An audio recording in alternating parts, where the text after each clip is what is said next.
एक शादीशुदा जोड़ा अपना सेकंड हनीमून मनाने के लिए क्रूज टूर पर गए। इस दौरान वे अपने बच्चों को घर पर ही छोड़ गए थे। बदनसीबी से खराब और बहुत ही तूफानी मौसम के कारण क्रूज शिप डूबने लगी।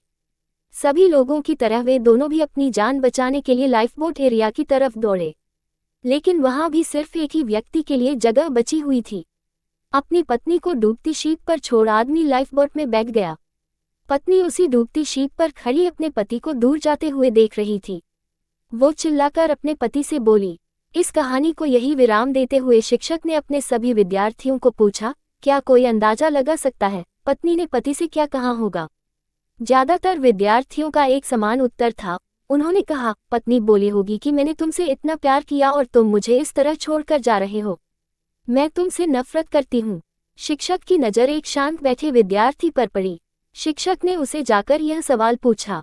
विद्यार्थी बोला, मुझे लगता है वह बोली होगी हमारे बच्चों का ध्यान रखना। शिक्षक को आश्चर्य हुआ। उन्होंने विद्यार्थी से पूछा, क्या तुमने ये कहानी पहले भी सुनी है? विद्यार्थी ने सर हिलाया और बोला, नहीं, लेकिन बीमारी की वजह से दम तोड़ते हुए मेरी माँ ने यही शब्द आखिर में मेरे पिता से कहे थे। शिक्षक ने उस विद्यार्थी को सही जवाब देने के लिए शाबाशी दी।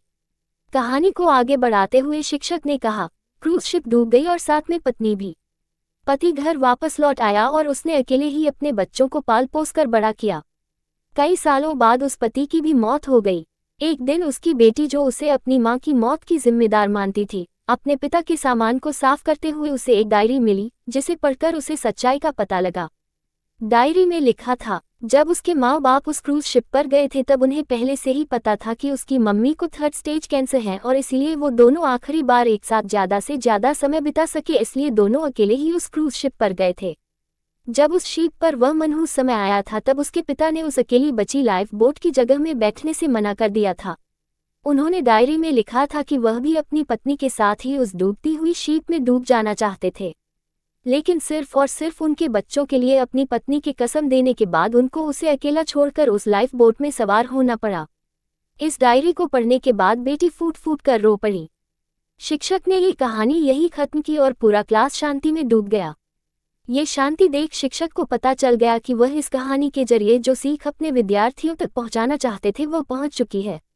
इस दुनिया में अच्छे और बुरे हर तरह के लोग हैं, लेकिन कभी कभी परिस्थितियां ऐसी विकट हो जाती है कि आप बुरे या अच्छे का फैसला नहीं कर पाते। इसीलिए कभी भी हमें कोई भी फैसला लेने में जल्दबाजी नहीं करनी चाहिए। सिर्फ बाहरी चीजों को जान लेने से किया गया फैसला कभी भी सही नहीं हो सकता। बिना किसी जांच पड़ताल के और बिना दूसरों का पॉइंट ऑफ व्यू समझे फैसला करना छोड़ दीजिए। वह जो होटल में आपके खाने का बिल भरते हैं इसलिए नहीं क्योंकि उन्हें अपने पैसों का घमंड है, बल्कि इसलिए कि वह आपको पैसों से ज़्यादा अहमियत देते हैं। वह जो हमेशा आपकी मदद करने के लिए तैयार रहते हैं इसलिए नहीं क्योंकि उन्हें आपसे कुछ चाहिए, बल्कि इसलिए क्योंकि वह आप में एक अच्छा दोस्त देखते हैं। वह जो आपको हमेशा मैसेजेस करते हैं इसलिए नहीं क्योंकि उनके पास करने के लिए कुछ और नहीं है, बल्कि इसलिए क्योंकि वह आपको बहुत याद करते हैं। और वह जो हर झगड़े के बाद पहले माफ़ी मांगते हैं इसलिए नहीं कि वह गलत होते हैं, बल्कि इसलिए क्योंकि उन्हें अपने बातों, अपने गुस्से या अपने ईगो से ज़्यादा आपकी परवाह है।